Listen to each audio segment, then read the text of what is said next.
The black waitress had spent years working double shifts at a small diner, earning just enough to get by. But she never let exhaustion dull her kindness. So when she saw a frail boy in a wheelchair, shivering in the rain outside, she didn't hesitate. She brought him inside, gave him food, and made him feel safe. Across the street, a billionaire was watching their every move. That billionaire was the boy's father. And her simple act of kindness was about to open doors she never imagined possible. The rain came down in relentless sheets, drumming against the pavement of Lexington Avenue, turning the cracked sidewalk into a slick, uneven mess. Streetlights flickered, their dim glow barely illuminating the worn-down buildings that lined the street. It was late, past 11 p.m., and the diner was supposed to be closing. But Serena Carter had never been the type to turn someone away. Not when they needed help. Not when the world had already done enough to kick them down. She was wiping down the counter, her chestnut brown skin damp with sweat after a grueling 12-hour shift, when she noticed the small figure outside. A boy hunched over in a battered wheelchair. His dark hair was plastered to his forehead. A tattered coat barely shielded him from the cold. He was sitting just beyond the neon Lexington Diner sign, hands gripping a frayed blanket that did nothing against the chill. Serena frowned, setting her rag down. She pushed open the diner door, shivering as the wind hit her. "Hey, sweetie," she called gently, crouching beside him. "What are you doing out here all alone?" The boy flinched at first, then looked up. His blue eyes were wide, uncertain, searching. "I'm waiting for my dad," he mumbled, his voice barely audible over the rain. Serena glanced up and down the street. No one. Just the dim glow of a pawnshop's cash for gold sign flickering across the road, and the sound of tires hissing against wet asphalt. "Where is he?" she pressed, concern creeping into her voice. The boy shrugged, pulling the blanket tighter around himself. Serena exhaled, biting her lip. She'd seen too many nights like this. Too many kids left waiting for someone who wasn't coming. "Well, you can't stay out here. Not in this mess." She offered a warm smile. "Come inside with me, okay? It's warm, and I've got something special for you." The boy hesitated for a second. Then slowly he nodded. Serena gently took hold of the wheelchair's handles and pushed him inside the diner. The warmth hit them immediately, the scent of buttered toast and burnt coffee wrapping around them like a blanket. She led him to a booth near the radiator, draping a fresh towel over his shoulders before crouching to meet his eyes. "I'm Serena," she said, flashing another grin. "What's your name, sweetheart?" The boy sniffed, his fingers curling around the edge of the blanket. "Daniel." Serena nodded approvingly. "That's a strong name. You hungry?" He nodded hesitantly. Serena didn't wait for him to say more. She was already moving toward the kitchen, pulling out a fresh loaf of sourdough, slicing it with practiced ease. A few minutes later, she set a steaming plate in front of him, grilled cheese, golden and crisp, with a bowl of tomato soup on the side. Her go-to comfort meal. The one her grandmother used to make when the nights were too long and the world felt too cruel. "This one's on me," she said, tucking a napkin into his lap. Daniel's blue eyes widened as he took his first bite, the cheese stretching in long gooey strings. "This is the best thing I've ever had," he murmured, his voice laced with something close to wonder. Serena chuckled, watching as he devoured the sandwich. "Good food makes everything better," she said lightly. But inside she felt the familiar ache. The one that came when she saw someone so young, so small, already carrying the weight of the world. What she didn't know was that someone was watching. Across the street, a sleek black Bentley sat idle in the shadows, its tinted windows reflecting the diner's neon glow. Inside, Raymond Holt sat in silence, his sharp gray eyes locked onto the scene unfolding before him. At 46, Raymond was a man who had built his empire on control, precision, and ruthlessness.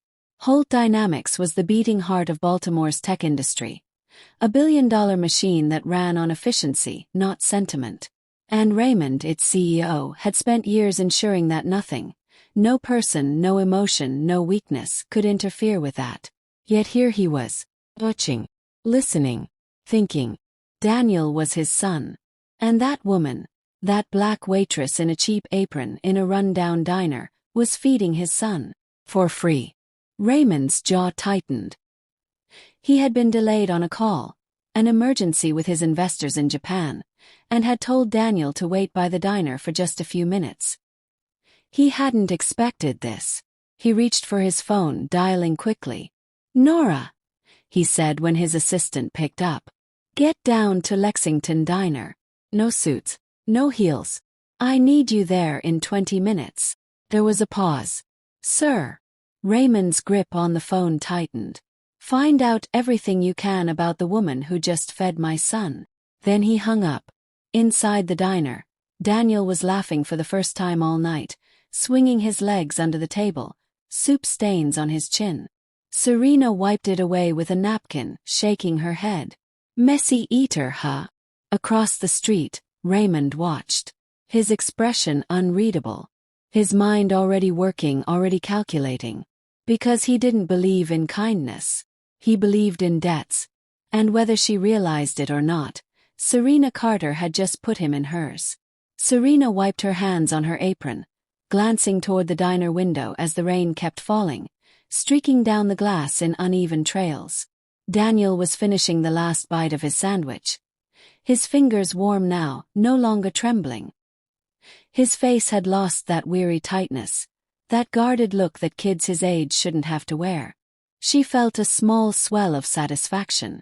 One more person, one more moment of kindness. That was enough for her. Then the door swung open. The cold air rushed in first, followed by a woman in jeans and a hoodie, blonde hair tucked beneath a faded Orioles cap. She was out of place in the diner, not because of what she wore, but because of the way she carried herself. Calculated, assessing everything in a single glance. Serena had worked in this business long enough to recognize someone who wasn't here for the coffee. The woman's gaze landed on Daniel. Immediately, she softened her expression, crouching beside the boy. "Hey, champ. Time to go," she said lightly, though something about her tone was off. Too smooth, too rehearsed. Daniel frowned, wiping his mouth with the napkin Serena had given him. "But I haven't finished my milk." The woman, Nora, though Serena didn't know her name yet, tilted her head with a practiced smile. "You can take it with you. Your ride's waiting." Serena's instincts flared. She had seen too many people dismissed, erased, shuffled off without a second thought. Too many moments where someone like her wasn't expected to ask questions. But she always did. She folded her arms, studying the woman carefully. "You know him." The woman's smile didn't falter. But her posture shifted. A subtle tightening of the shoulders, the barest flicker of hesitation. "Yeah," she said smoothly. "I'm his aunt." Serena didn't blink. She turned to Daniel. "That true, sweetheart?" Daniel hesitated. Just a second too long. Nora's jaw tightened. Nora's jaw tightened. Serena had grown up in a world where hesitation could mean everything. She knew what fear looked like, what power could do when it moved in silence. She also knew that this woman wasn't Daniel's aunt. She crouched beside him, meeting his uncertain eyes. "You good, baby?" she asked, voice softer now like a shield. "You want to go with her?" Daniel looked between them. His fingers clenched the napkin, tiny knuckles going white. "She's here for my dad. I guess I have to." Serena didn't move. Her gut screamed at her to push further, to demand more, to make sure this kid was actually safe. But she had been here before. A black woman pressing too hard, asking too many questions, getting the wrong kind of attention. Still, she wouldn't send him away empty-handed.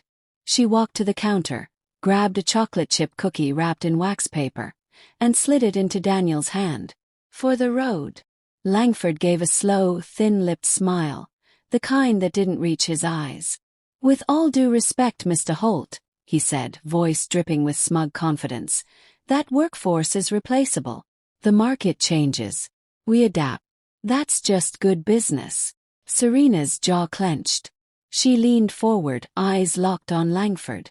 Is it good business, she asked, her tone calm but edged with steel, to gut the livelihoods of thousands of people who've poured blood, sweat, and years into building your product? Langford raised an eyebrow. Emotions don't belong in boardrooms, Miss Carter. And yet, Serena said, her voice rising just slightly, you're banking on people being too desperate to fight back. But you forget something. Desperation breeds resilience. People pushed into a corner tend to come out swinging. Raymond didn't interrupt. He was watching her closely, letting her take the reins.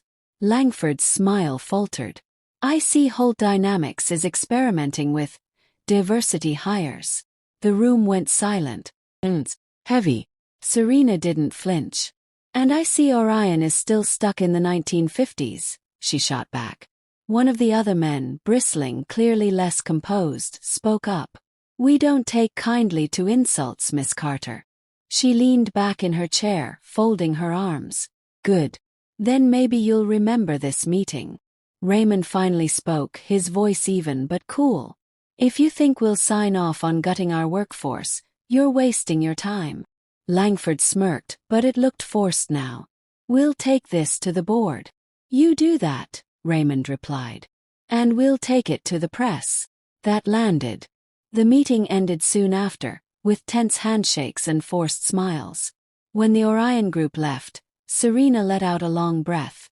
Raymond turned to her. Not bad. She arched a brow. Not bad. I was spectacular. He almost smiled. Almost. You were, he admitted quietly. There was a pause between them. Shift. Something soft settling beneath the sharp edges. Then he cleared his throat and stood. You've got potential. Don't waste it. Serena watched him walk out of the conference room.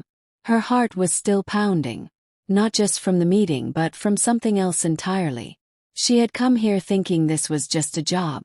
But now it felt like the start of something much, much bigger. Langford gave a slow, thin-lipped smile, the kind that didn't quite reach his eyes. With all due respect, Mr. Holt, he said smoothly, this is about staying competitive. We're not here to play favorites with sentiment. Raymond's jaw tightened, but he didn't respond. Instead, he glanced at Serena. She met Langford's gaze head-on. So cutting thousands of jobs is just business? She asked, voice calm but laced with steel. Tell me, Mr. Langford, when you sit down to dinner tonight, will it taste better knowing you saved a few dollars by uprooting people's lives? Langford chuckled, amused. And who might you be? She's the reason we're still having this meeting in person, Raymond said sharply. So I'd suggest you listen. Langford's smirk faltered just slightly. Serena leaned forward. Let me guess.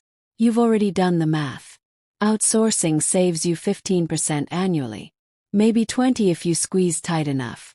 But what you haven't calculated is the cost of bad press. Of protests.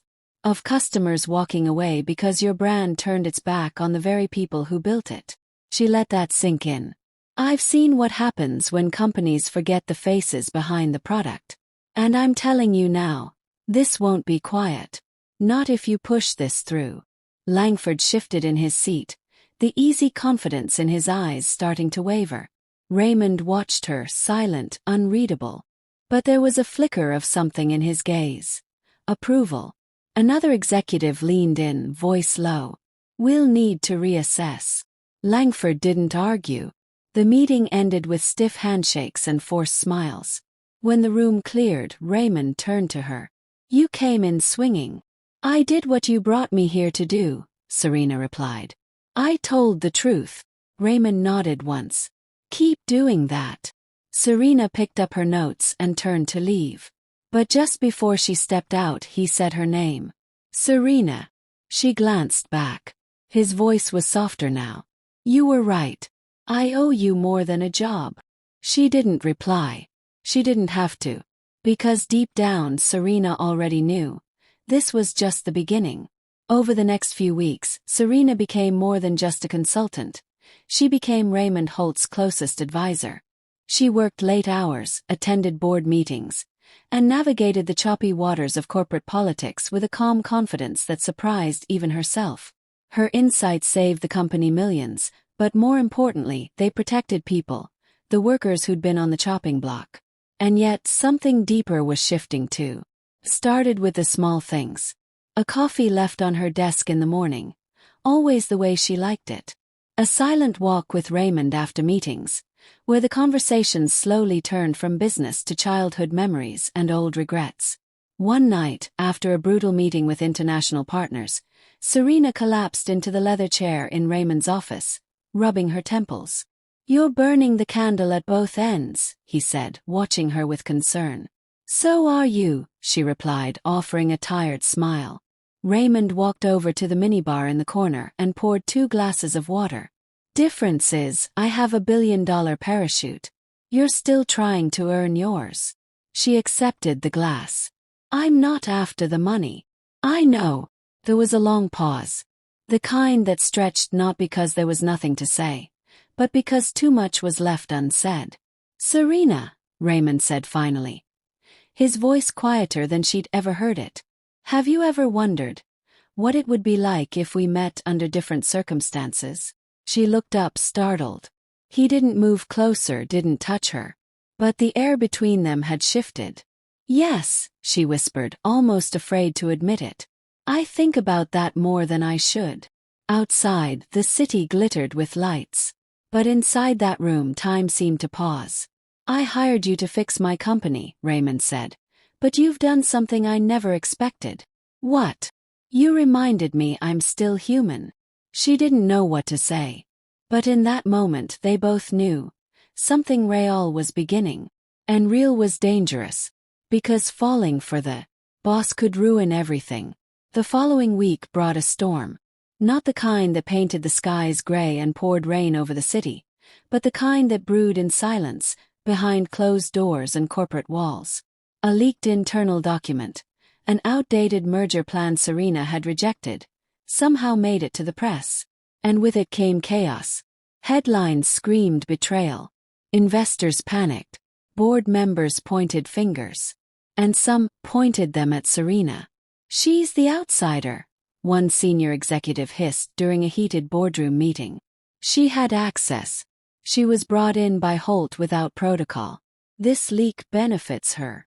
Raymond slammed his fist against the table, shocking everyone into silence. "That's enough." He looked directly at Serena. "You've done nothing wrong. I trust you." His public defense of her was fierce. But privately he was shaken. Not by the leak, but by the feeling that someone inside his inner circle wanted Serena gone. Later that night, as Serena packed her bag in silence, Raymond entered her office. "I'm pulling you off the project," he said softly. She froze. "You think I did it?" "No," he replied instantly.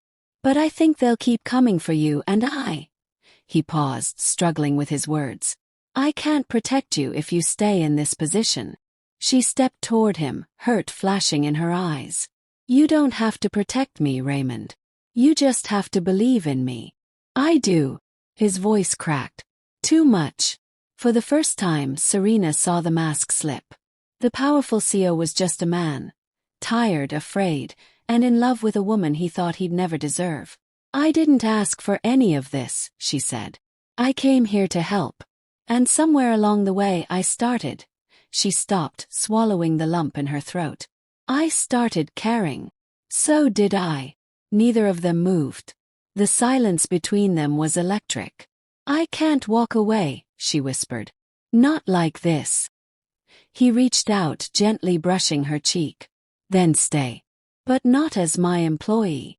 Her breath caught. "What are you saying?" "I'm saying, let's fight this together. But this time as equals. No secrets, no titles. Just you and me." Serena agreed to stay. But the stakes were higher than ever. Raymond arranged a secret task force to investigate the leak while keeping Serena's involvement in future projects off the radar. They worked side by side, often late into the night, their connection deepening beyond strategy and ambition. But just as they began to breathe again, the twist came. It arrived on a Monday morning in the form of a letter. Not emailed, not faxed, hand-delivered. Serena's assistant placed it on her desk with a puzzled look. It had no sender's name. Just your name written in elegant handwriting. Serena opened it, her fingers trembling slightly as her eyes scanned the words. You're not who he thinks you are. Ask him about the Dover deal. You'll understand why this can't work. Before it's too late. She blinked, reading it twice. 3 times. The Dover deal. The name scratched at the edge of her memory. Something she had come across in a hidden folder weeks ago, buried under layers of confidential data. She hadn't opened it. Raymond had warned her not to dig into past acquisitions without his go-ahead. Now she knew why. That night, as she stood in Raymond's private library, she handed him the note. He read it silently, his jaw clenched. I was going to tell you, he said quietly. But I didn't know how. What is it? She asked, heart pounding. The Dover deal was a mistake, he said. A company I bought out 5 years ago. I shut it down overnight. Laid off hundreds. Serena's voice trembled. Why? He didn't answer immediately. Then, because I found out it was a front for human trafficking. Her breath caught. I exposed the operation, took down the real owners. But in doing so, I destroyed families, cost people their jobs. Some blamed me for it all. They called me a monster who used the media to hide the truth. Serena sat down, shaken. Someone wants to use it against you, she whispered. They already are, Raymond replied. And now you're in the line of fire. The room was thick with silence after Raymond's confession. Serena sat frozen, trying to process the weight of his words. You exposed a trafficking ring, she murmured. And they made you the villain? Raymond nodded. They had powerful allies. People in politics, law enforcement, even the media. I tried to handle it quietly. But no matter what I did, someone always stayed one step ahead. Serena's mind raced. You think whoever sent this letter is connected to them? I'm sure of it now, he said grimly. And they're watching us. That night, Serena couldn't sleep. The wind rattled the windows of the mansion, and shadows danced across the walls. Around 3 a.m., she slipped downstairs to the study, determined to access the Dover deal file. She needed to know everything. What she found made her blood run cold. Buried deep in the records were names. Photos. Among them, one face jumped out. Her father's. He had worked for the Dover Corporation before his disappearance. And there, in plain black and white, was his employee profile. Marked. Terminated, unknown whereabouts. Tears welled in her eyes. Her father hadn't abandoned them. He had been caught in something far darker, and Raymond had been part of the takedown that led to his vanishing. Suddenly, every warning, every anonymous letter made sense. She backed away from the computer, heart racing. A voice behind her spoke quietly. You found it. He turned. Raymond stood in the doorway, barefoot, his eyes shadowed. You knew? She asked, voice cracking. I suspected. When I saw your last name, I hoped I was wrong. You thought I wouldn't find out. I didn't want to lose you, he said. But you already have, she whispered. And then she walked past him, tears streaming, the silence between them heavier than any truth spoken aloud. The days that followed were filled with tension and unspoken words. Serena avoided Raymond, burying herself in research about the Dover Corporation and the trafficking ring he had exposed. But her heart ached with every new discovery, especially with what it meant about her father's fate. Then came the moment that changed everything. Late one night, Serena received a message from a private, unlisted number. There was no text, just a video file. Her hands trembled as she opened it. The screen flickered. It was grainy surveillance footage, dated just 3 weeks ago. A man, shackled and thin, was being escorted through a dimly lit hallway by 2 armed guards. The camera panned for only a second, but it was enough. It was her father, alive, older, frailer, but unmistakably him. Serena gasped, dropping her phone. Oh my God! She ran through the mansion, straight to Raymond's study. He was there, seated at his desk, surrounded by documents. He looked up, startled. Serena! She threw the phone in front of him. He's alive. My father is alive. Raymond's face paled. He played the video twice, leaning in. Then he looked up at her, haunted. This place. It's not just any facility. This is the chamber. An off-the-grid prison in Eastern Europe. No one gets in or out. I thought it was a myth. Serena's voice cracked. Then we're going to make it real. We're going to find it. And we're going to bring him home. Raymond stared at her, equal parts admiration and fear. You're talking about going up against one of the most powerful underground networks in the world. I don't care, she said. He's my father. Raymond stood slowly, the fire returning to his eyes. Then we do it together. 2 months later. A hidden prison in Eastern Europe. Bullets rang out in the cold night. Smoke filled the air. Alarms blared across the underground compound known only as the chamber. Raymond and Serena ran through the corridors, their faces smeared with dirt and blood. Behind them, Raymond's team of ex-special ops agents covered their escape. Serena clutched a shaking hand in hers, her father's. "Serena," he whispered, barely conscious, after months of starvation and torment. "Is it really you?" Tears streamed down her face. "Yes, Daddy. Found you. We're going home." Raymond helped them into the armored van waiting outside. As the compound exploded behind them, Serena looked back, at the place that nearly destroyed her life. The place that nearly kept her father buried forever. But now they were free. 3 months later, New York City. Serena stood at a press conference podium, her father seated beside her, a blanket over his shoulders. His recovery had been slow, but every day he smiled a little more.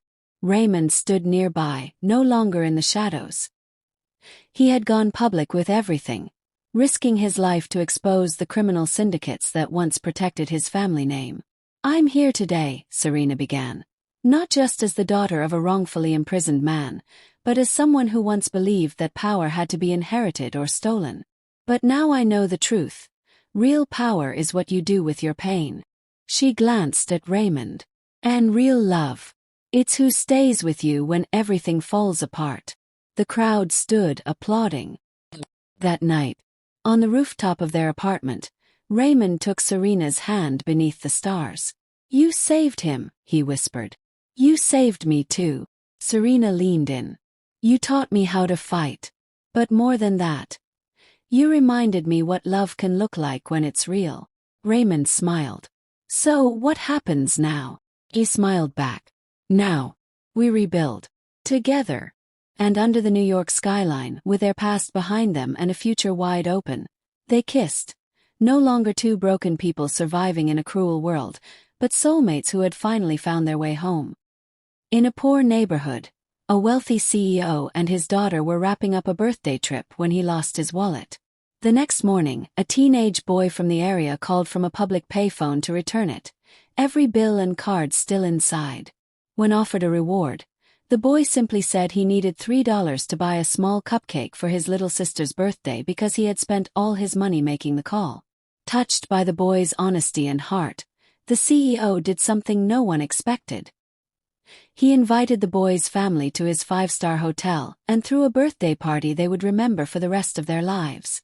Before we dive into this story, let us know where you're watching from. We'd love to hear your thoughts. Jeremiah Brooks had made peace with the fact that he would never truly escape the weight of where he came from. Even after decades of success, after climbing out of the cracked sidewalks and flickering street lamps of East Atlanta to become the CEO of one of the largest eco-retail chains in the southern United States, there were still moments. Quiet, fleeting moments. Moments when he could hear the sound of a loose screen door banging in the wind. The echo of his mother's laughter. Or the rustle of newspapers used to insulate the walls during winter. That morning, standing in the grand atrium of the Palmetto Regent, a 5-star hotel nestled in Savannah's historic district, Jeremiah glanced at his daughter with something between admiration and concern. Imani Brooks had just turned 18. She stood tall, poised, with the quiet confidence of someone who had never known scarcity. Her braids were pulled back into a sleek bun. Her nails were immaculately done in pastel pink. The gold hoop earrings she wore shimmered under the sunlight streaming through the stained glass ceiling. Jeremiah had promised her this trip months ago. A week-long birthday celebration filled with city tours, yacht dinners, and shopping sprees across the Georgia coast. But he had one request: a detour. A morning visit to the less polished side of the city.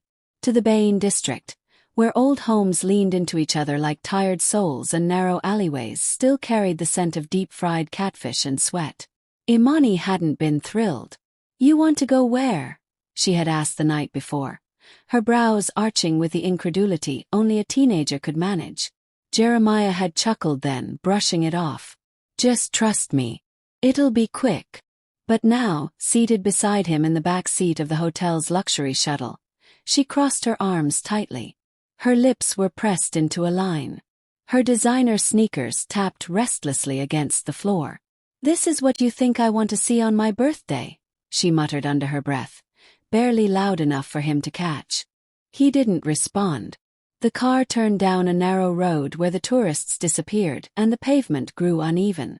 Street vendors lined the sidewalks selling handmade bracelets, jars of pickled okra, and old gospel CDs. Children darted between parked cars, their laughter rising like little flares in the humid air. Jeremiah rolled the window down slightly, letting the smell of smoked ribs and jasmine waft in. It reminded him of Sundays from long ago. He stepped out first when the car stopped near the old docks, an area now mostly forgotten by the city's glossy brochures. Imani followed hesitantly, clutching her phone like a lifeline. Jeremiah smiled at the older man tending a fruit stand nearby and purchased 2 mangoes, slicing one open with a pocket knife and offering a piece to Imani. She shook her head. "I'll pass. That knife probably has more history than this city." He laughed softly. "History is what brought us here." They walked slowly past shuttered shops and murals fading under layers of sun and time. Jeremiah greeted people like he belonged. And in a way he did. A group of boys played basketball barefoot near a graffitied wall. A woman with graying braids hummed as she swept her porch. There was hardship here, yes, but also resilience. Jeremiah slipped his wallet out once to buy a small hand-carved turtle from a young boy with eager eyes. The child reminded him of himself at that age, hustling outside the corner store with bags of frozen lemonade and big dreams. He tucked the turtle into his pocket, unaware that it would be the last time he saw that wallet for the rest of the day. By the time they boarded the ferry back to the main city, the sun had begun its slow descent over the Savannah River. The boat was filled with tourists snapping photos, couples holding hands, and families sharing ice cream cones. Imani leaned against the railing, checking her reflection in her phone. Jeremiah stood nearby, watching the light ripple on the water. It wasn't until they docked and returned to the hotel that he reached into his pocket and froze. The wallet was gone. He patted himself down, checked every fold of his tailored slacks, every compartment of his linen blazer. "Imani," he said, voice tight, "did you see my wallet?" She looked up, annoyed. "No. When did you use it last?" "I bought that turtle. Near the Bain docks." Imani scoffed. "Exactly. I told you not to go there, Dad. Of course someone stole it." Jeremiah didn't answer right away. Instead, he sat slowly on the edge of the hotel bed, his mind racing. Not about the cash. Not even about the credit cards. But the loss of something more personal. Inside that wallet was a photograph. A faded picture of him and his late wife, taken just days after Imani was born. "I don't know if it was stolen," he said quietly. "Could have dropped it. Could be on the ferry." Imani rolled her eyes. If it had been found by someone decent, they would have returned it by now. Face it, someone took advantage of your philanthropic moment in the ghetto. The words stung more than she knew. Jeremiah didn't reprimand her. Not immediately. He just stood and walked to the window, watching the city lights flicker on like fireflies. He thought of his mother, of cold mornings and warm cornbread, of walking 5 blocks to catch a bus to his first job at a hardware store. Behind him, Imani sighed loudly, frustrated with the silence. But something in her father's stillness made her pause. Maybe for the first time, she began to realize this trip wasn't just for her. It was for him too. A return. Reminder. Hope. Outside, the world moved on. Ferries docked. Tourists laughed. The city breathed. But inside room 1703 of the Palmetto Regent, a father and daughter stood on opposite sides of a quiet gulf neither had fully acknowledged, until now. And somewhere, blocks away, in the hush of the baying alleys, a boy clutched a worn leather wallet. Unaware that its return would change everything, Jeremiah didn't sleep. That he lay still in the king-sized bed of their luxury suite, staring at the ceiling fan as it spun in slow hypnotic circles above him.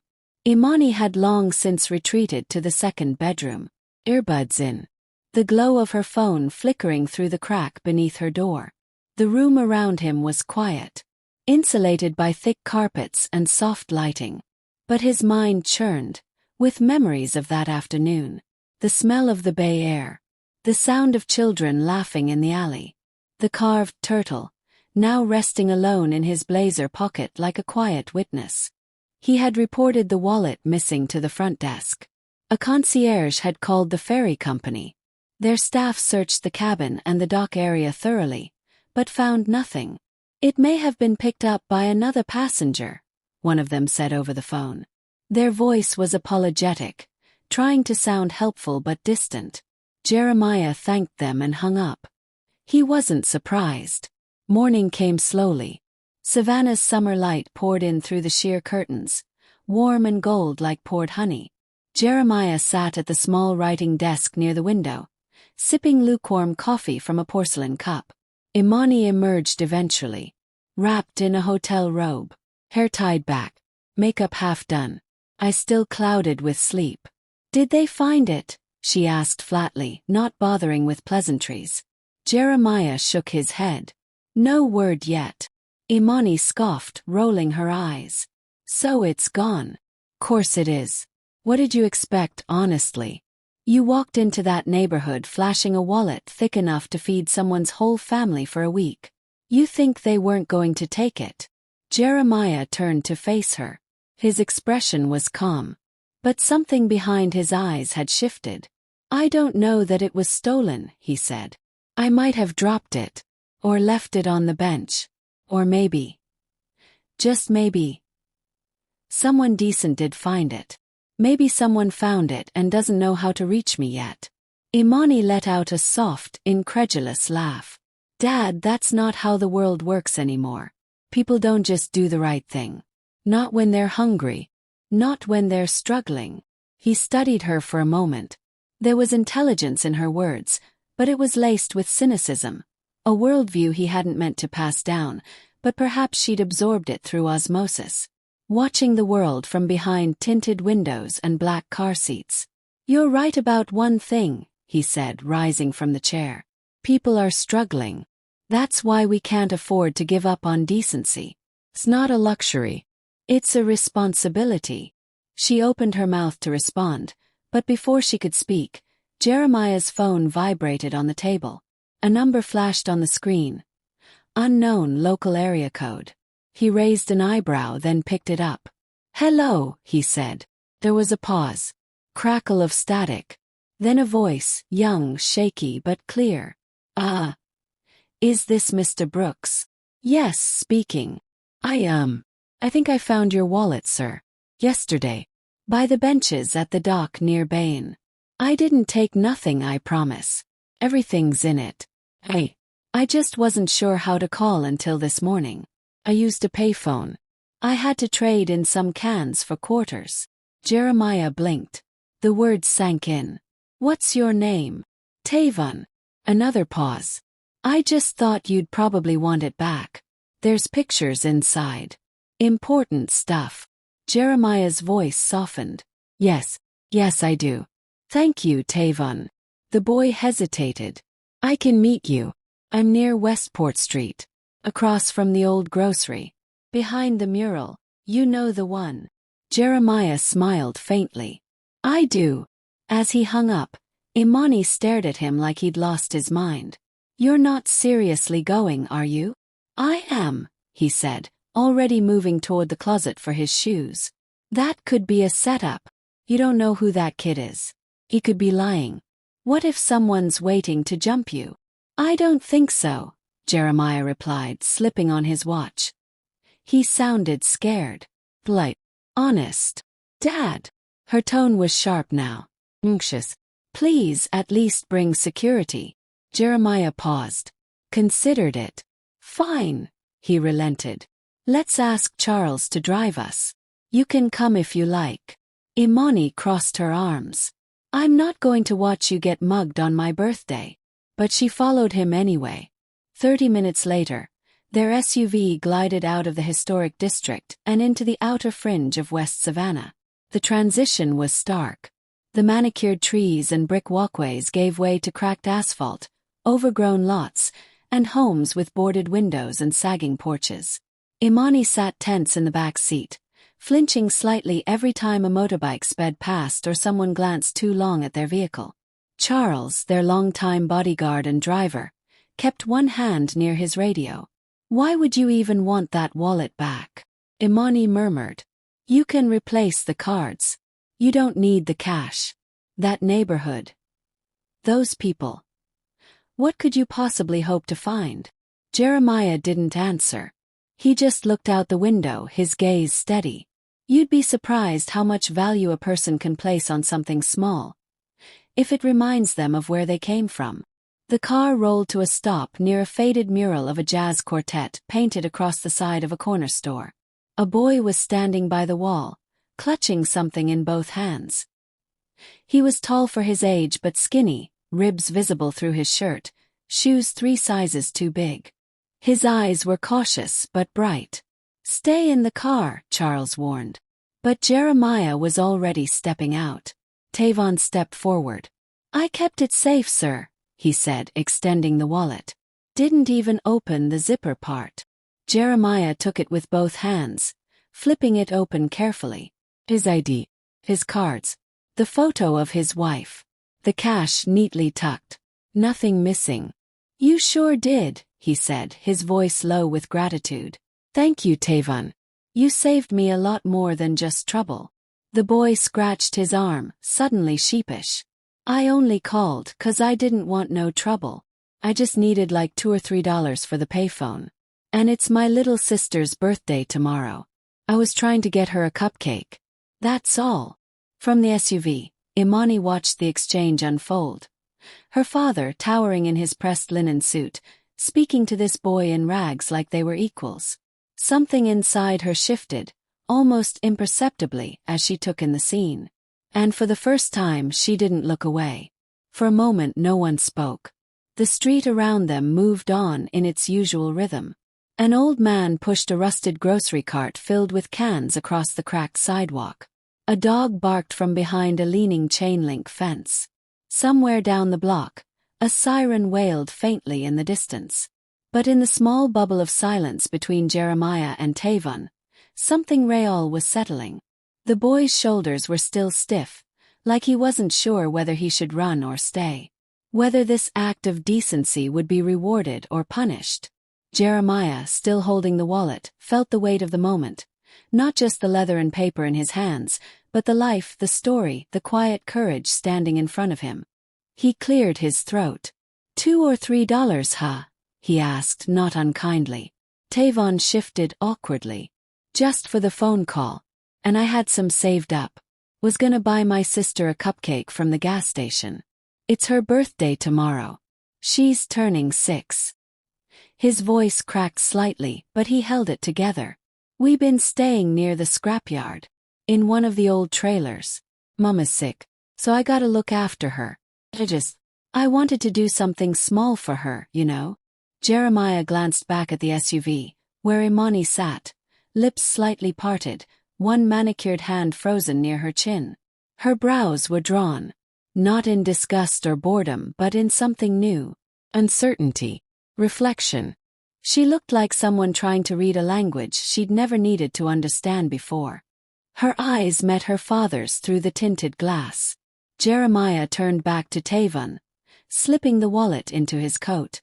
Tell me about your mom, he said gently. Tavon's shoulders relaxed just a little. Rachel. She used to clean houses. Real good at it too. But after we got evicted she got sick, real bad cough, you know? Some nights she can't even stand up. We try not to bother nobody. The guy at the scrapyard lets us stay if we don't cause trouble.